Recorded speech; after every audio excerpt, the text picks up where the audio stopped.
Graça e paz, irmãos. Agradeço a Deus pela oportunidade de estarmos aqui nessa manhã para novamente, ouvir o seu recado, que o Senhor possa me usar como seu instrumento. E eu agradeço essa oportunidade, esse privilégio, essa oportunidade de estar aqui para, junto com vocês, celebrarmos ao nosso Senhor, adorarmos, aprender da sua palavra e também ouvir a sua voz através do seu recado, através das Escrituras Sagradas. Nessa manhã, nós vamos meditar sobre gratidão como prioridade. Aprendemos desde cedo para sermos gratos em tudo. Ultimamente, há no ar um clima de reclamação, né? Às vezes gostamos de reclamar, de dizer que as coisas não estão bem e etc. Mas a palavra nos diz: em tudo dai graça, porque essa é a vontade de Deus, ser de gratos. E quando colocamos a gratidão como prioridade, nós alegramos a Deus, porque Deus é aquele que batalha todos os dias para que tudo nos vá bem. Mas isso quer dizer que tudo vai ser maravilhoso, nada vai dar errado? Não. Haverá momentos que até o não de Deus é bênção para a nossa vida, mesmo sem sabermos que quando Deus diz não, espere, Ele também está cuidando de nós. Mas nós aprendemos que na Bíblia tudo tem um propósito. Tudo que o Senhor deixou escrito é para que nós aprendêssemos a sua vontade, que é boa, perfeita e agradável. Aprendêssemos como Ele quer que nós pensemos, para que nós aprendêssemos a andar nesse mundo. Porque o desafio é muito grande. Eu quero convidá-los a abrir o Evangelho de Lucas, no capítulo 17, a partir do versículo 11. Lucas 17, nós vamos ler até o versículo 19. Os irmãos, por gentileza, vamos colocar em pé para a leitura da palavra de Deus, e vocês poderão ler, em uma só voz comigo. Vamos ler ali no telão. Juntos, 1, 2, 3, e de caminho para Jerusalém, Jesus passava pelo meio de Samaria e da Galiléia. Ao entrar numa aldeia, saíram-lhe ao encontro 10 leprosos, que ficaram de longe e gritaram: Jesus, mestre, tenha compaixão de nós. Ao vê-los, Jesus disse: vão e apresentem-se aos sacerdotes. Aconteceu que, indo eles, foram purificados. Um dos 10, vendo que estava curado, voltou dando glória a Deus em alta voz. E prostou-se com o rosto em terra aos pés de Jesus, agradecendo-lhe, e este era samaritano. Então Jesus perguntou: não eram 10 os que foram curados? Onde estão os 9? Não se achou quem voltasse para dar glória a Deus, a não ser esse estrangeiro? E lhe disse: levanta-se e vá, a sua fé salvou você. Amém. Oremos, amados. Pai, te agradecemos por essa oportunidade de ouvir a tua palavra, Senhor, por essa oportunidade, ó Pai, de sermos enraizados em ti, ó Pai, através dessa palavra. Nos guia através dela, Senhor, que tu possa, ó Pai, calá-la em nosso coração, para que tudo que fizermos, ó Pai, possamos ter a tua palavra como a nossa luz, a nossa lâmpada, Senhor, o nosso guia, a nossa prática diária. Te oramos agradecidos, em nome de Jesus. Amém. Amém. Podem assentar, amados. A lepra, que causava dores, exclusões, discriminação e separação, está presente nesse texto de Lucas. Qualquer infecção de pele, aparentemente incurável, as infecções poderiam incluir muitas doenças de pele, não especificamente só a lepra, que hoje nós chamamos de hanseníase, ou qualquer outra doença de pele grave, com inflamação, era considerado lepra. Receber um diagnóstico de lepra era uma desgraça para a vida de qualquer um, Era uma sentença de morte. Morte física, morte social, morte econômica, morte espiritual, porque espiritualmente o leproso era considerado impuro, era uma pessoa impura. E aí Jesus está nesse contexto, né, vendo aqueles homens que não podiam viver em comunidades. Geralmente eles tinham que fazer um gueto ali, tinham que fazer um bloco, ir para uma caverna ou um lugar descampado, porque os leprosos não tinham outra esperança a não ser confiar na graça e na compaixão de Jesus.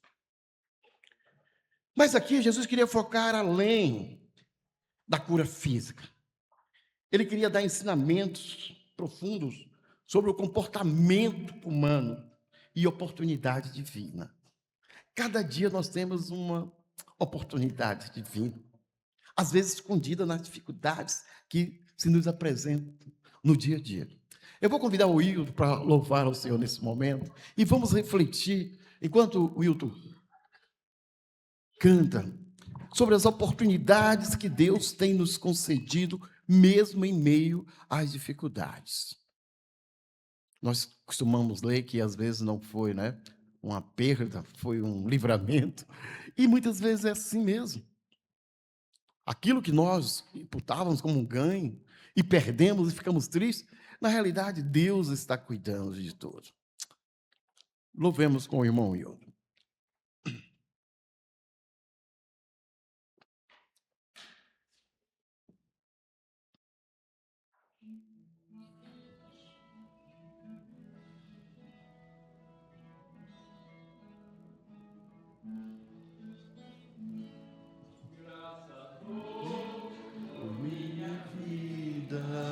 Que Jesus já transformou, e também por meu futuro e por tudo que passou, pelas bênçãos derramadas, pelo amor, pela aflição, pelas faltas perdoadas. Graças dou pelos passar, graças pelo azul celeste e tudo que há também, pelas do caminho e os espinhos que elas têm, pelas lutas desta vida, pela estrela que brilhou, pela prece respondida e a esperança que falhou. Graças dou a Jesus Cristo em meu lugar, pela paz que é sem medida e me ajuda a caminhar. Graças dou por meus amigos e o consolo no chorar, pelo amparo nos perigos, sempre graça Ele dá. Amém. Louvado seja Deus. Os leprosos não tinham outra esperança a não ser confiar na graça e na misericórdia, na compaixão de Jesus. Jesus, porém, queria focar, como bem dissemos, além da cura física. Ele queria dar esses ensinamentos profundos sobre o comportamento humano e oportunidade divina. Nós muitas vezes pedimos, né? Batemos lá, pedimos, buscamos e recebemos bênçãos diárias de Deus, sobretudo temporais. Entretanto, as mais preciosas são as bênçãos eternas. Aqueles leprosos estavam ali. E a primeira coisa que nós focamos, salientamos aqui, é que a dor une as pessoas. E naquele lugar de tormento, e crise. Pessoas de diferentes raças e culturas estavam ali unidos, lamentando a doença e a miséria da exclusão. Se colocam ali lado a lado, naquela mesma estrada e fronteira. Outras versões bíblicas dizem que ali era a divisa, Samaria. E Jesus estava indo para Jerusalém. E Jesus para ali, aqueles leprosos vivendo juntos, mesmo, né? Sendo assim, digamos, não vou dizer inimigo, mas não se bicavam, porque samaritano e judeus tinha aquela rixa, você é impuro, você é mestiço, aquela rixa regional, mas eles estavam ali juntos, esquecendo os preconceitos, esquecendo a dor, e conforme a lei judaica, eles tinham que estar separados da sociedade. E ao avistar alguém, eles tinham que gritar: impuros, impuros. Eles deviam parar e se identificar conforme o versículo 13 da leitura que fizemos, né? Eles tinham que se identificar. Mas quando Jesus passa ali, a lei mandava que gritassem impuro, impuro, mas eles não gritam isso. Eles gritam diferente daquilo que a lei mandava. Eles dizem apenas: tenha compaixão de nós, Senhor. Tenha compaixão, tenha misericórdia. A esperança para eles havia acabado há muito. Agora, a presença de Jesus naquela fronteira era a última oportunidade, a única esperança que eles não podiam deixar passar. E Jesus não os curou de imediato, como fez com outro leproso, né, que Mateus nos cita. Jesus mandou, conforme a lei, que eles fossem se mostrar aos sacerdotes. E antes de ver a mudança em seu corpo, aqueles homens começaram a andar pela fé, porque se alguém entrasse num vilarejo, um leproso, ele seria apedrejado, porque ele estava infringindo a lei judaica. E aqueles homens foram pela fé, porque era o sacerdote que dava o atestado de cura, né? Segundo a lei levítica, né? A lei judaica, Levítico 14, 3, fala isso. E enquanto eles caminhavam, o milagre aconteceu, mediante a obediência. Enquanto eles obedeciam à voz de Jesus, foram confiantes na palavra de Jesus, e o milagre aconteceu. E a lição que tiramos aqui, muitas vezes, a resposta de Deus exige que você dê o primeiro passo. E foi isso que Jesus disse para Josué: não te mandei eu, vá. Quando você colocar as suas mãos ali naqueles portões, sejam eles de bronze, de ferro, eu colocarei as minhas primeiro. E onde colocar as plantas dos teus pés, eu darei aquele lugar a vocês por herança. Amém, irmãos? Nós precisamos andar pela fé. Deus exige que nós comecemos a dar esses passos de fé, mesmo sem antes ver o resultado. E alguém deu um conceito de fé que eu acho muito incrível, e diz assim: a fé é ver o invisível, é crer no incrível e receber o impossível.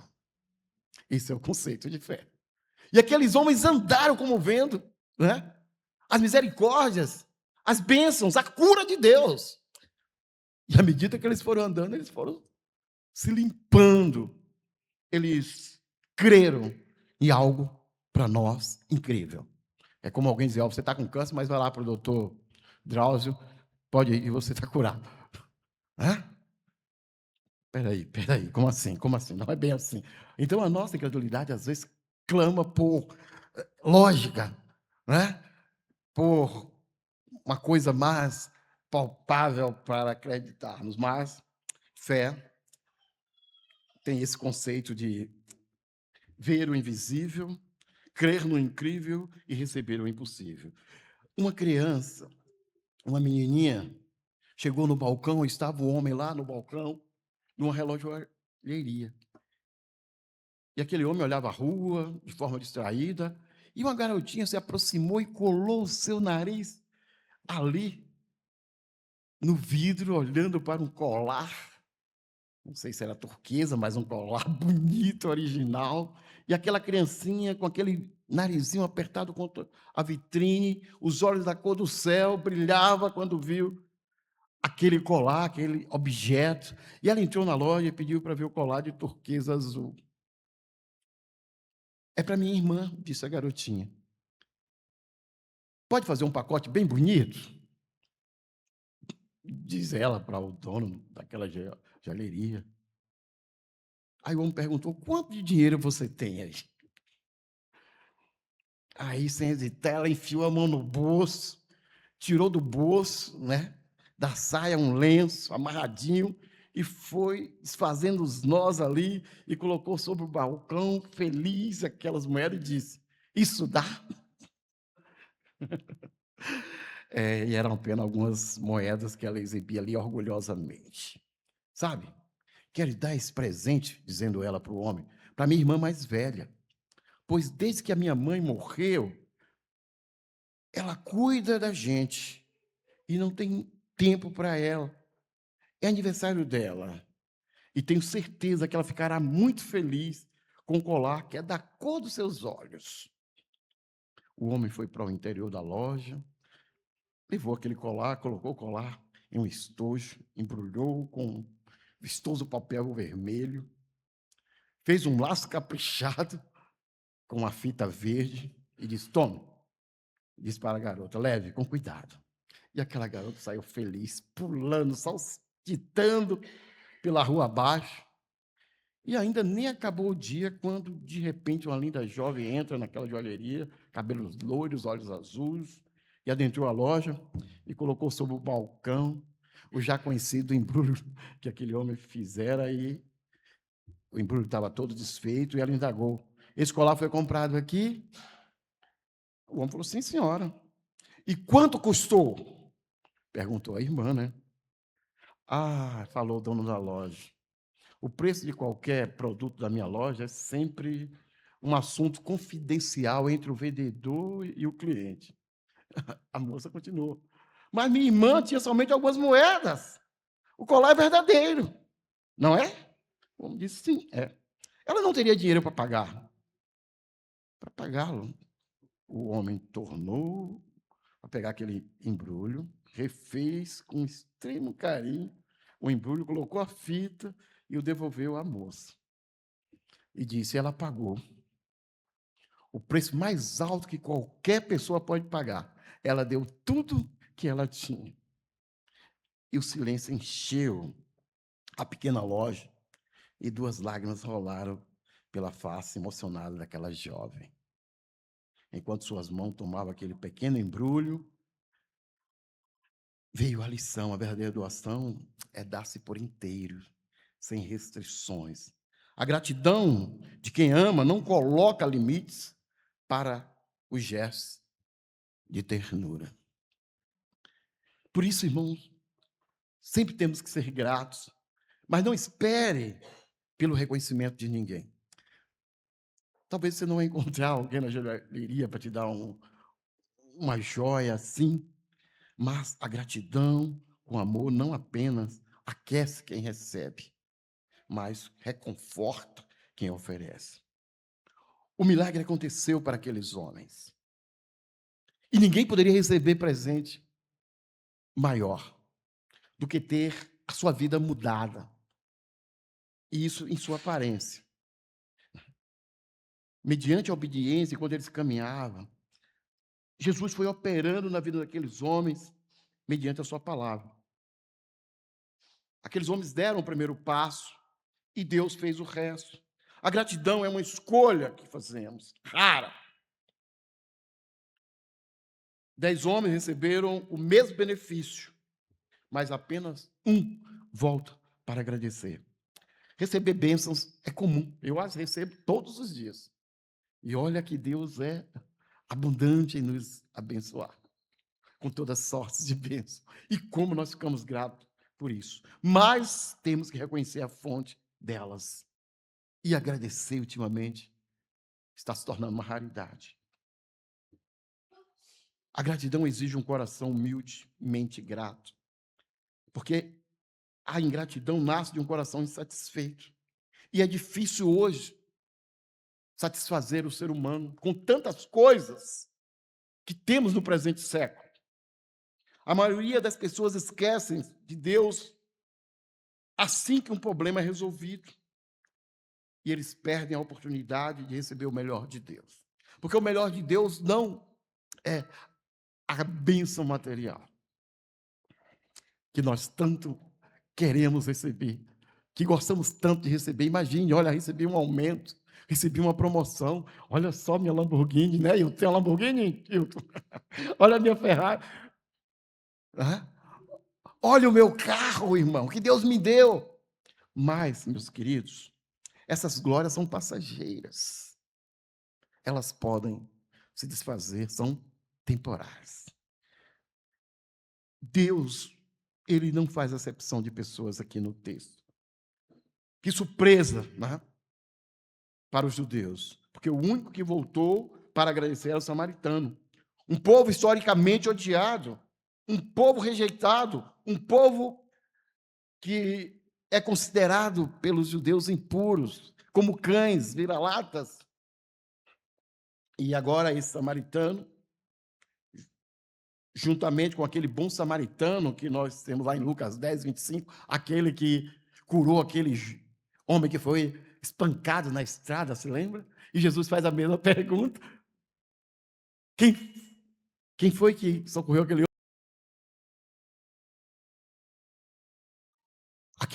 Aqueles mestiços, né? Porque quando eles foram para o exílio, né?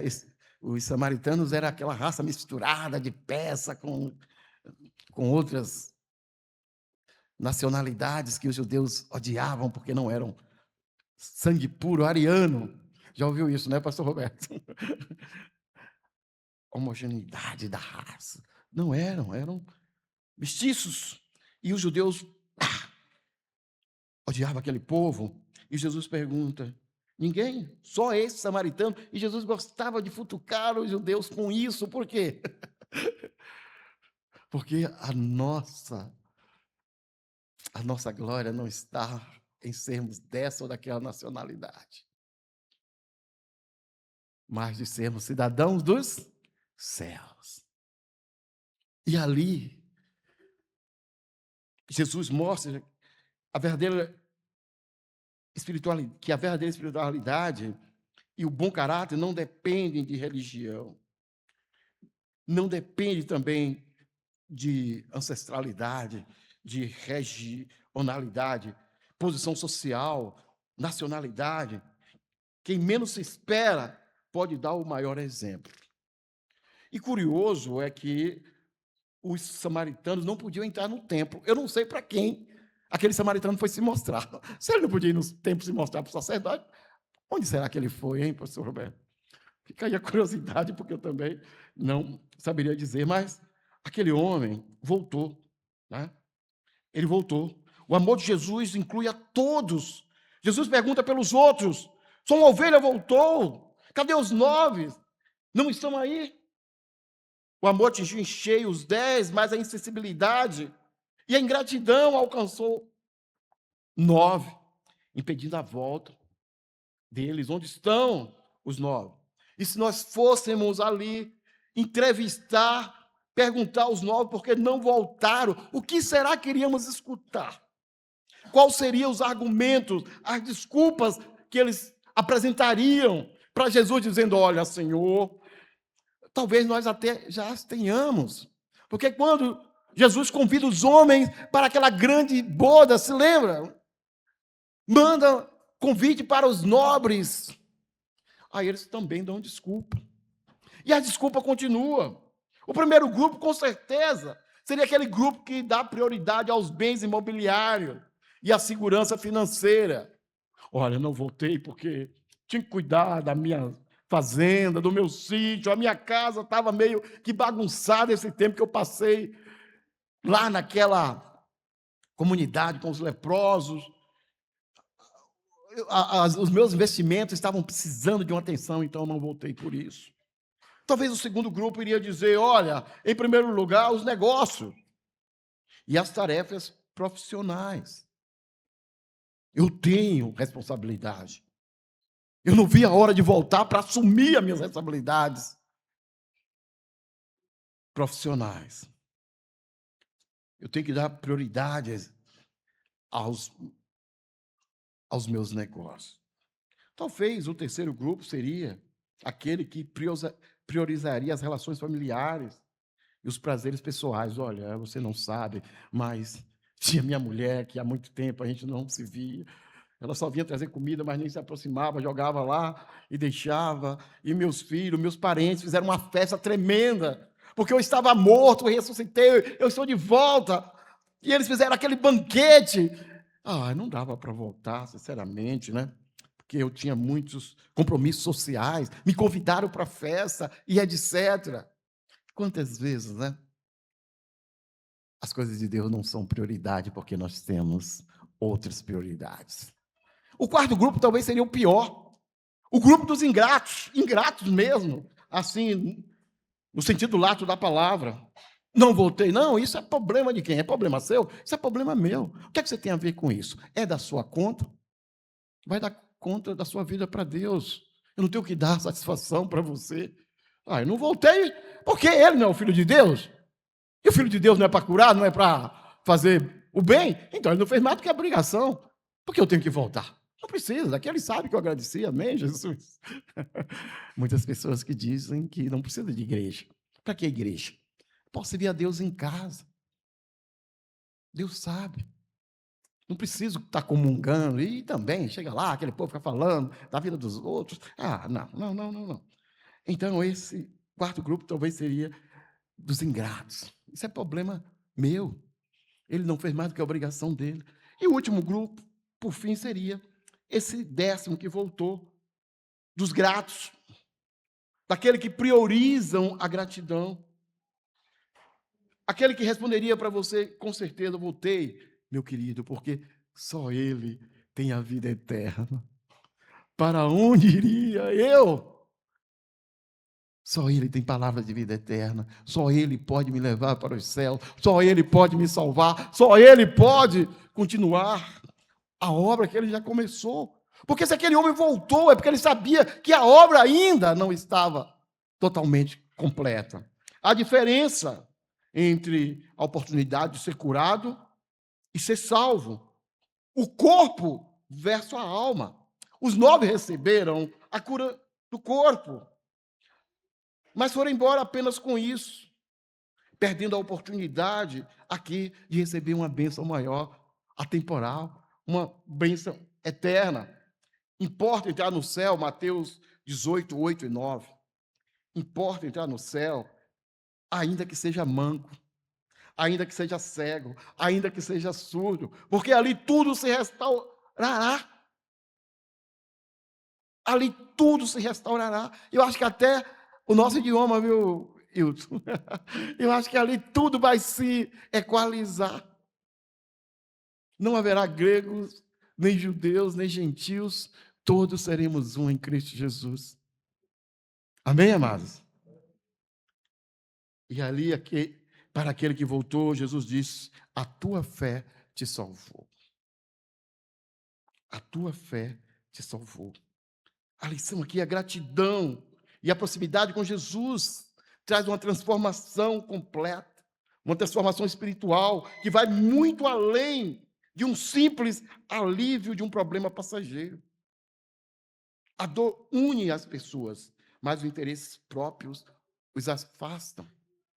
Na crise, judeus e samaritanos ali, leprosos, juntos, vivendo unidos pela mesma dor, esquecendo os preconceitos, as barreiras regionais. Mas na cura, assim que ficaram limpos, o grupo se desfez. E é cada um por si, cada um seguiu o seu caminho, cada um foi para o seu rumo. E a lição que fica, momentos difíceis, criam um laço de solidariedade. Mas o verdadeiro caráter é testado quando tudo vai bem. ser fiel quando a dor está ali, às vezes é fácil, para alguns, né? Eu vou buscar Deus, eu estou na igreja todo dia, eu vou lutar, eu estou nos pés do Senhor, mas a maior prova é quando Deus põe dinheiro no teu bolso, te dá aquele carro que você sempre sonhou, aquela casa que você sempre quis, aquele emprego que você sempre cobiçou. Quando Deus te enche de todos os bens, foi isso que Satanás disse para Deus. Olha Jó aí. A Jó, tu deu tudo para Jó. Assim fica fácil, até eu. Né? E Deus fala, vai lá, tira tudo. Satanás foi babando, né? Arrebentou com a vida de Jó. Não conseguindo, ele falou, agora também, né? Tem saúde, o homem ainda tem saúde. Então, o diabo veio para matar, roubar e destruir. E quando, às vezes, nós somos provados, testados, nós temos que externar o que temos realmente no coração.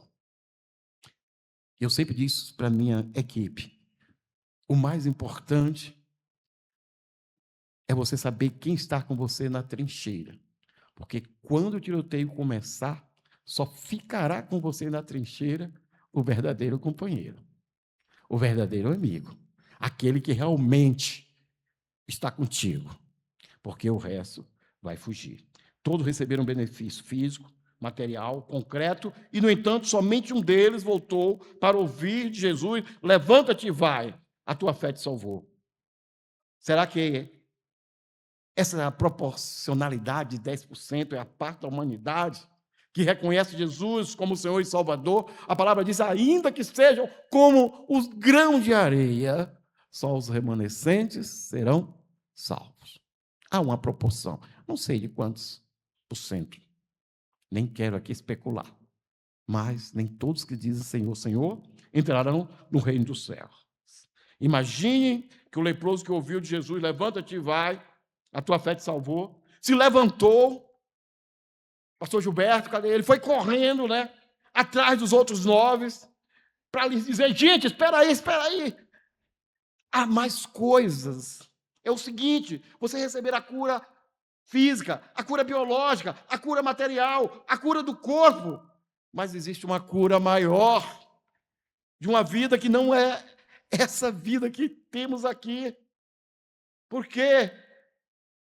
Essa vida é passageira.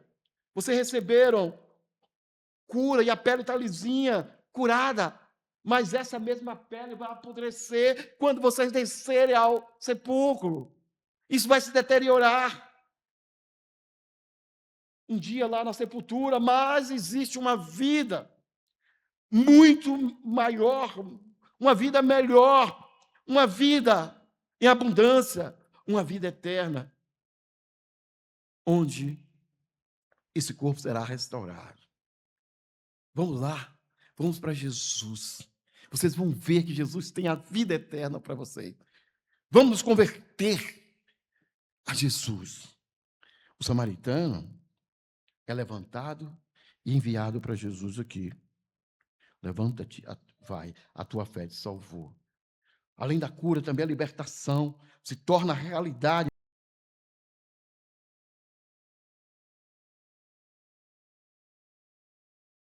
Quem és hoje? O que foi feito em tua vida por Deus?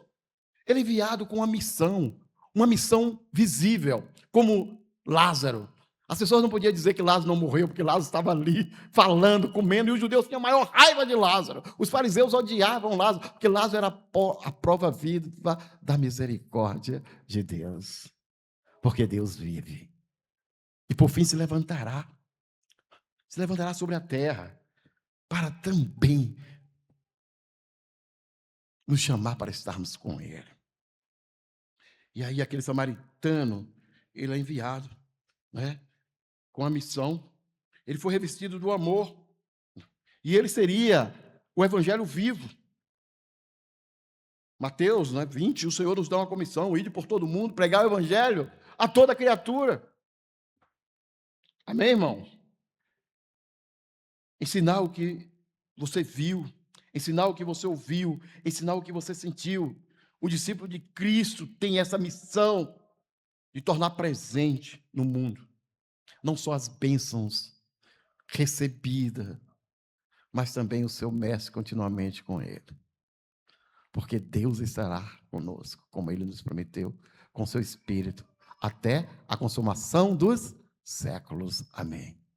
Aquele samaritano, como todos que Jesus tocaram, tiveram essa oportunidade de dar graças a Deus, a gratidão como prioridade em sua vida, para que todos vissem o amor de Deus manifesto em sua vida. O cego, através da sua visão, glorificando a Deus. Aquele homem lá no poço de Betesda, andando, caminhando, como se nada tivesse lhe acontecido, mas todos sabendo quem fez aquela obra. Agora os 10 leprosos andando por ali, por Samaria, Judéia, Galiléia, e as pessoas dizendo, olha, foram curadas por Jesus. Mas só o samaritano voltou. Assim como aquela menininha lá na relojoaria, somos nós. Na joalheria ali, somos nós diante de Deus. Nós não merecemos. Nós não temos condições. Nós não temos mérito. Mas Deus diz, vinde amados do meu Pai. Possuí por herança o reino eterno que está preparado para vocês. Desde a fundação dos séculos. Amém. Amém. O desafio para nós, amados, em tudo dai graça. Muitos crentes testemunham mais com suas reclamações do que com seu louvor. As pessoas estão de olhos abertos, olhando para nós. E às vezes nos perguntam, por que você só vive sorrindo? Já me chamaram de bobo alegre, né? Mas como iria eu estar triste todos os dias recebendo bênção do Senhor? Como poderia estar com um semblante abatido se Deus é conosco todos os dias? Ainda que a figueira não produza. Nós não somos cristãos apenas por causa das, digamos assim, circunstâncias. Quando tudo estiver bem, você vai ver um cristão bem alegre e bem vibrante aqui. Mas quando tudo estiver ruim, você vai ver um cristão moribundo, acabado, reclamando de Deus, que porque assim, porque isso, porque aquilo. Não, amados. Deus nos chama para que nós testemunhemos. Cada dia. Jesus podia tocar naqueles 10 leprosos, como ele fez com um leproso. Foi lá, tocou, mostrando que Deus não tem nojo da gente. Deus não faz acepção. Deus não se recusa a descer, a nos tocar, a nos abraçar, para que nós sintamos que Ele é o Deus que cuida de nós. E nós precisamos ser gratos. Deus espera que cada um de nós, todos os dias, possamos dar graças por tudo que Ele tem nos feito. Amém. Feche seus olhos, vamos orar. Deus Santo, eterno, sabemos, ó Pai, que nós não somos merecedores, que nós não somos, ó Pai, muitas vezes sequer digno, ó Pai, que nós muitas vezes não temos tanta gratidão, ó Pai, pelo que nos acontece, pelo que vai em nossa vida, Senhor, mas sabemos que Tua misericórdia se levanta cada dia sobre nós, e Tua misericórdia dura para sempre, e ela é a causa de não sermos consumidos, Senhor. Que Tu possa criar em nós um coração grato cada dia, Senhor. Que essa igreja possa se levantar para Te dar graças, para Te dar glória, Senhor, para Te agradecer, Senhor, por tudo que Tu és, pelo que tudo tem sido, pelo que tudo que Tu farás em nós, por nós, Senhor. Que possamos manifestar esse amor, essa graça salvadora de Jesus Cristo. Que possamos ser enviados, ó Pai, como instrumento Teu para dizer que só Jesus Cristo salva e Ele é a única esperança para todos que creem, para todos que receberem como o seu insuficiente Salvador. Nós te agradecemos, em nome de Jesus. Amém. Amados, obrigado por essa oportunidade, pastor Alessandro. Obrigado.